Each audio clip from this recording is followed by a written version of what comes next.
Welcome back, everybody. It's another episode of Important Work. I'm your host. That's me, Chris Angel, and I'm here with my friend and guest, Andrea Hall. Hello, Andrea. Hello, Chris. All truth be told, we just got done, Andrea and I, going through a bunch of Facebook ads and all sorts of other shenanigans, sharing a screen. So we're shifting gears now to talk about not Facebook ads, but about Andrea's important work in the world. So what is that? Let's just start there. What is your important work in the world, Andrea? Thanks for having me, first of all, Chris. Of course, I am partnering with horses and helping women lawyers leave the legal profession and showing them that there is actually life after litigation.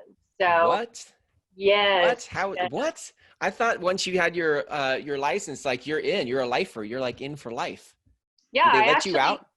Yeah, I actually thought that. I still am bound and shackled by student loans, and I still carry my law license, yet, yeah, there is life after litigation, and it took me a long time to get there because my ego got in the way, and money got in the way, and who am I going to be if I'm not a lawyer?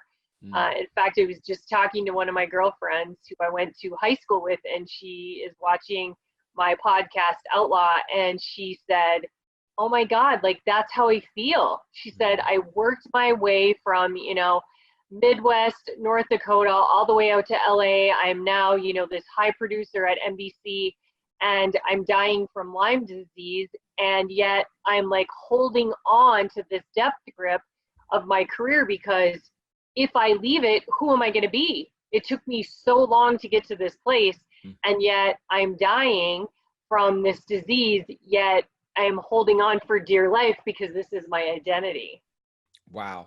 That's so good. I love that because I do feel like important work as a conversation is this thing where we as human beings have this bigger calling. There's something else we want to do, but there are a lot of reasons why we don't chase our important work for all the reasons you just said. Like it's a blow to our ego, our family and friends are going to think we're crazy. Like we might have to leave good money to pursue this.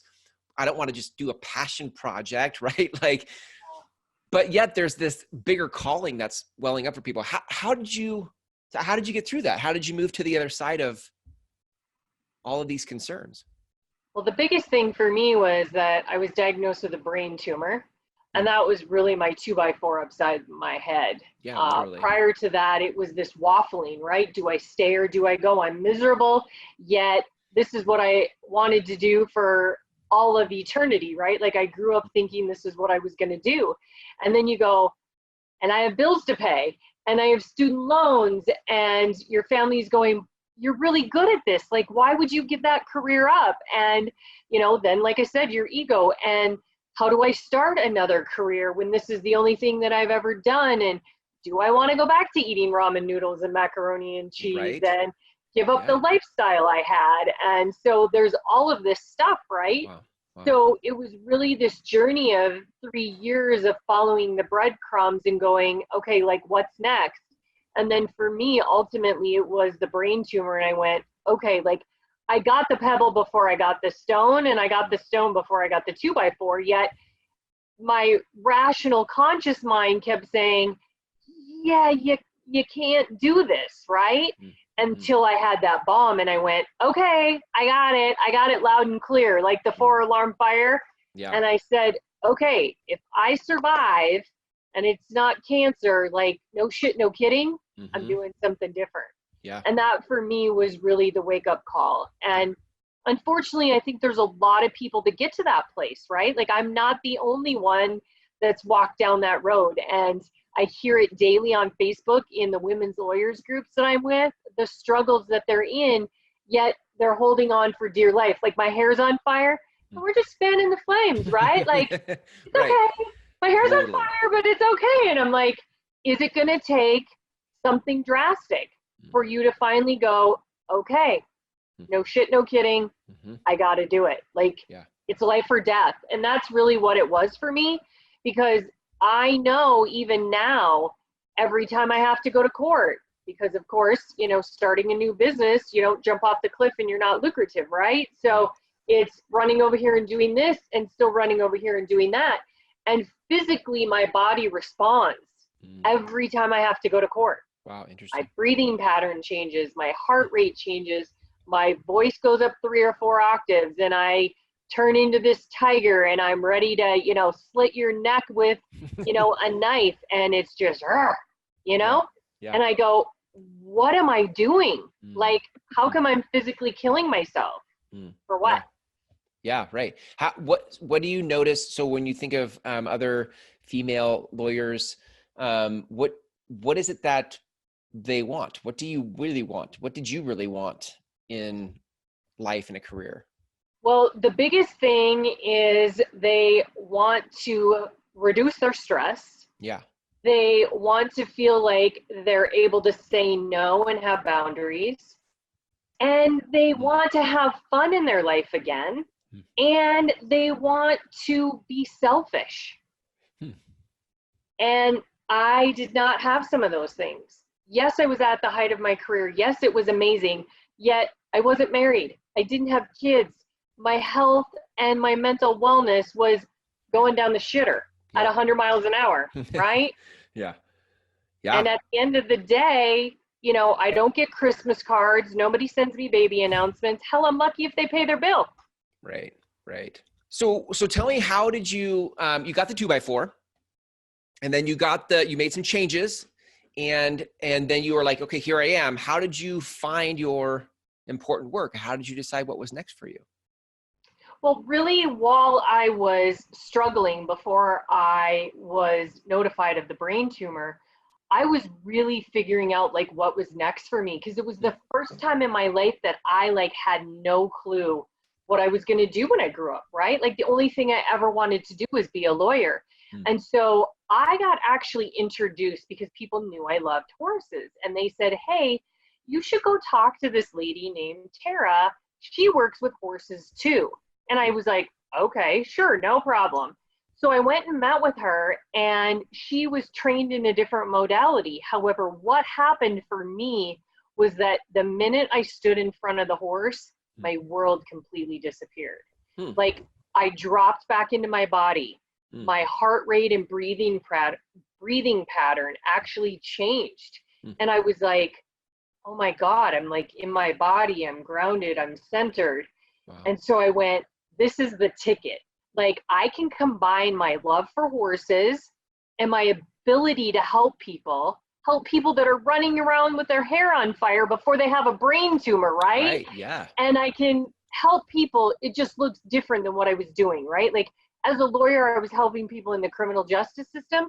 Now I get to partner with my horses every single day and help people that are in trouble, not necessarily in the legal system, yet they're in the legal system, right? Right, being women lawyers, that right? Yeah. That's yeah. Did you have horses at the time that you had this discovery? No. So as a kid, I had always been attracted to horses. And as a matter of fact, in my early 20s, I was in a horse riding accident, broke my pelvis, spent 6 months in a wheelchair, 3 operations. And so after that, I really struggled to be around them. Yet there was always this attraction. And my mom kept going, like, you almost died. Why do you want to be around them things? And I was like, there is something about them that is calling me. And it always has, right? And so at the time that I met with Tara, I lived here in Colorado, yet I didn't own any horses. I had leased a horse once. However, I said, until I can have it in my backyard, I'm not going to do this again. It's too long to drive to the barn and saddle up and whatever.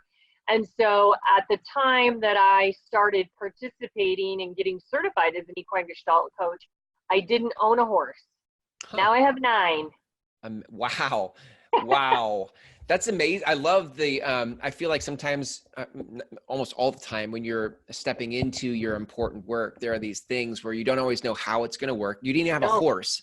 You didn't have a horse, but you were finding like what was next. You took the next steps, and now you have 9 horses. That's amazing. Yeah. At the time that I started the dream, I had no horse. I had no truck or trailer. I had no property. I had no barn to work in. Yeah. And now I have 9 horses, a 48-acre ranch, Yeah. 70 by 175 barn, a truck, a trailer. Wow. It's crazy. Yeah. What, so then walk me through the work. Like you are a equine Yep. Gestalt coach. Correct. You've been through a 2-year certification process, if not more, Yes. right? And how to do that. So what is that work? Because some people may not know in the show what that is.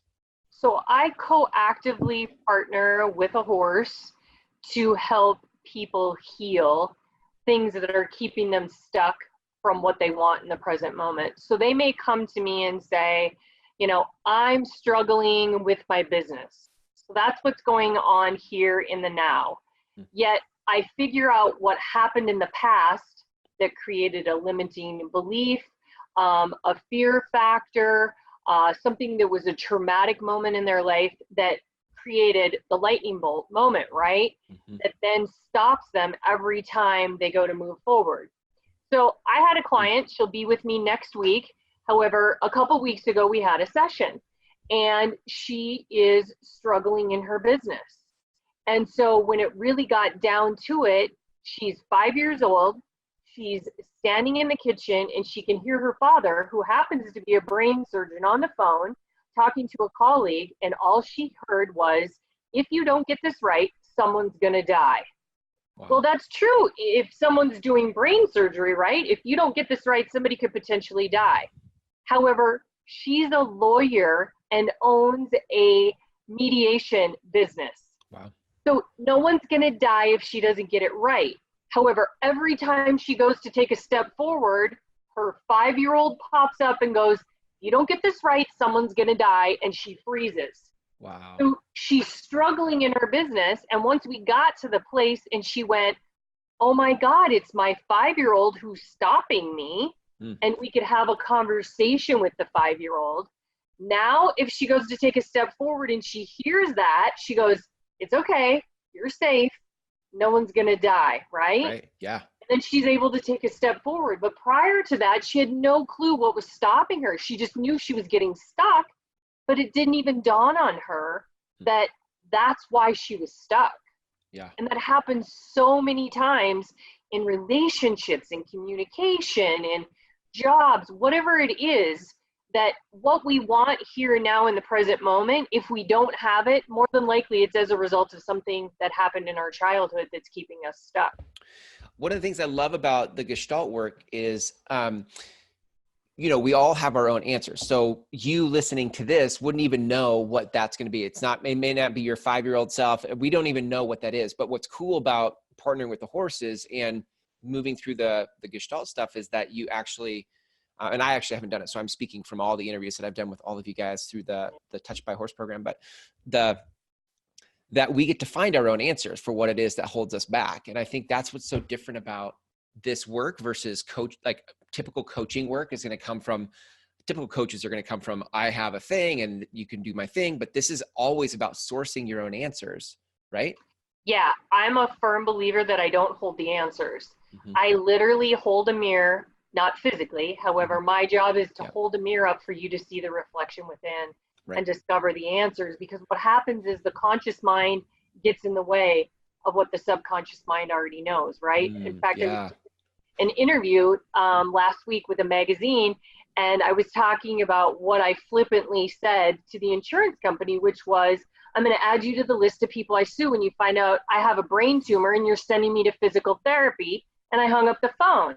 Well, I didn't think anything of it. And lo and behold, about 4 weeks later, guess what? I had a brain tumor, right? So subconsciously, I already knew. And I had been telling the doctors, it feels like the circulation to my brain is being cut off, which is exactly what was happening. Wow. The tumor had shoved my brain stem into my spinal cord and the cerebral fluid wasn't getting through and I would short circuit and pass out. So that's exactly what was happening. Wow. So I already knew the answer, yet it wasn't articulated in medical terminology. It was in layman's terms. And I already said I had a brain tumor, right? Crazy. Yeah, so many times subconsciously we already know, yet consciously we're blocking it. Amazing. I think that's so, I mean, our audience is business people or people that are going to create important work in the world through their business, the message they want to lead in business. And I think there's so many ways in business that we stop ourselves, we get in our own way. And we don't even know why. We can go round and around in circles and karmic loops forever, wondering, like, we read the next book, take the next class, and we still can't get through. And it's not because the advice we consumed wasn't good. It's because there's something else happening deeper down the layers that is preventing us from breaking through. Well, by the time you're 5 years old, you have 50% of your thoughts, your beliefs, and your values. Wow. By the time you're 5. Wow. So by the time you're 18, you have 95%. So that doesn't leave much room for growth, right? And so if you have this belief that money doesn't grow on trees and it's hard and you have to work and all this stuff, right? Like, do you think Donald Trump's kids believe that money doesn't grow on trees? No, right? Yeah. Now the kids in the Bronx or, in lower Chicago, wherever, the hood, do you think they think money grows on trees? No. So you have two different people who looked at money completely different by the time they're 5. Yeah, right. Which then, by the time they're 18 and 25 and out of college, whatever it is, right?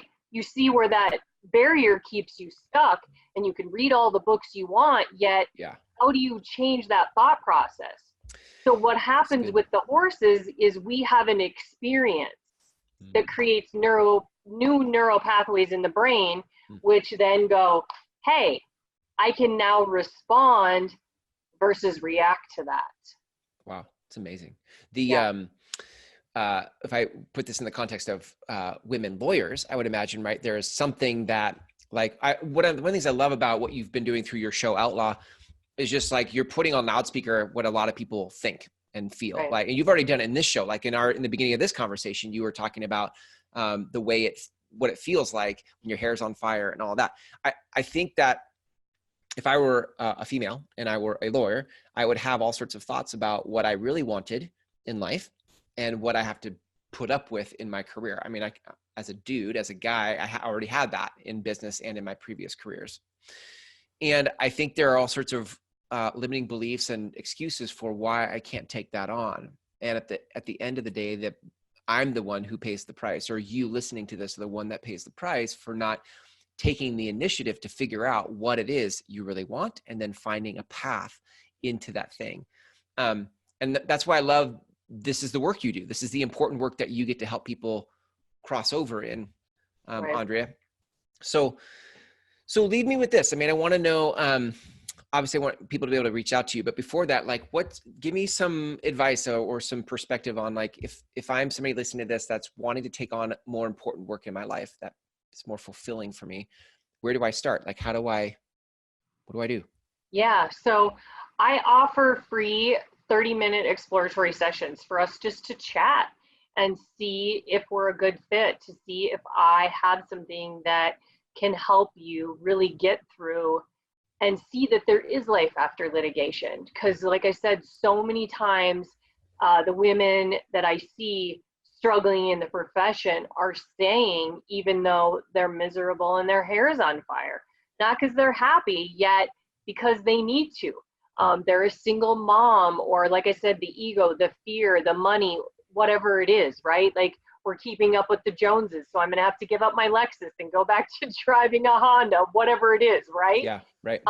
And so it's figuring out what's gonna get their juices flowing and their heart to beat again, and them setting up the boundaries and being selfish, because women are the first people to give and the last people to receive. Wow. So good. So how do people reach out to you? If people want to work with you, they want to schedule a free consultation, how do people connect with you? They can either go to my website at www.withers, and that's WITHERS, whisper.com, or they can give me a call at 970-682-4405. So good. Thanks for being on the show, Andrea. It's great as always. I love the work that you're doing. And all of you, make sure to check out Andrea's show. It's called Outlaw. You can find it on iTunes, Apple Podcasts. And I would imagine every now and then you're still doing stuff on Facebook too. Like check out Withers Whisper on Facebook and Yep. and connect there. Good stuff. Andrea, thanks again for being on the show, and take care. Do you have important work in the world? We can help you produce a show just like this one and get your message out in the world. Go to mygroundswell.com to connect with us now.